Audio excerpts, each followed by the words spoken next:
বিশ্বকাপ বাছাই পর্বের পরে ব্রাজিল ৬টি প্রীতি ম্যাচ খেলবে। ২০২৬ বিশ্বকাপের প্রস্তুতি হিসেবে আগামী অক্টোবরে প্রীতি ম্যাচ খেলার বিষয়ে দক্ষিণ কোরিয়া ও জাপানের ফুটবল ফেডারেশনের সঙ্গে আলোচনা করে রেখেছিল ব্রাজিল ফুটবল ফেডারেশন। সবকিছু ঠিকঠাক থাকলেই অক্টোবরে ম্যাচগুলো মাঠে গড়াবে।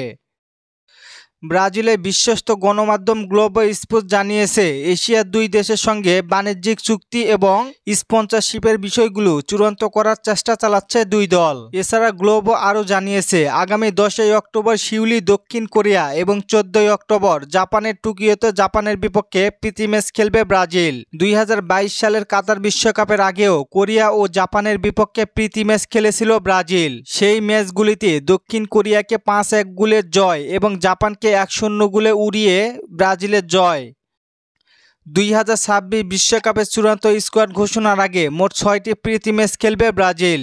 এবছরের নভেম্বরে আফ্রিকান যে কোনো দলের বিপক্ষেও খেলবে ব্রাজিল। এরপর আগামী বছরের মার্চে ইউরোপীয় দলের বিপক্ষে প্রীতি ম্যাচ খেলার পরিকল্পনা করছে ব্রাজিল ফুটবল ফেডারেশন। আগামী বছরের 11 জুনেই হবে বিশ্বকাপ।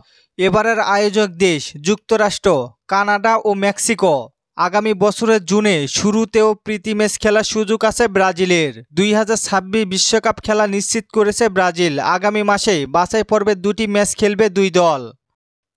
5ই সেপ্টেম্বর প্রতিপক্ষ চিলি এবং 10ই সেপ্টেম্বর বলিভিয়ার মুখোমুখি হবে ব্রাজিল। ব্রাজিলের 6টি ম্যাচের মধ্যে 2টি ম্যাচের সময়সূচি চূড়ান্ত হয়েছে।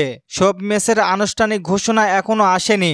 অক্টোবরে 2টি ম্যাচ খেলবে, এরপরে নভেম্বরে খেলবে আরও 2টি ম্যাচ, তারপরে মার্চে আরও 2টি ম্যাচ খেলবে। মোট 6টি ম্যাচ খেলবে ব্রাজিল। এছাড়া যখনই পরবর্তী ম্যাচের আপডেট পাবো তখনই আপনাদের জানিয়ে দিব। কি মনে করেন, এই 6 ম্যাচ জিততে পারবে কি ব্রাজিল? জানিয়ে দিন কমেন্ট করে। আর ফুটবলকে নিয়ে নতুন কোনো প্রশ্ন থাকলে করতে পারেন, পরবর্তী ভিডিওতে রিপ্লাই করব। ধন্যবাদ।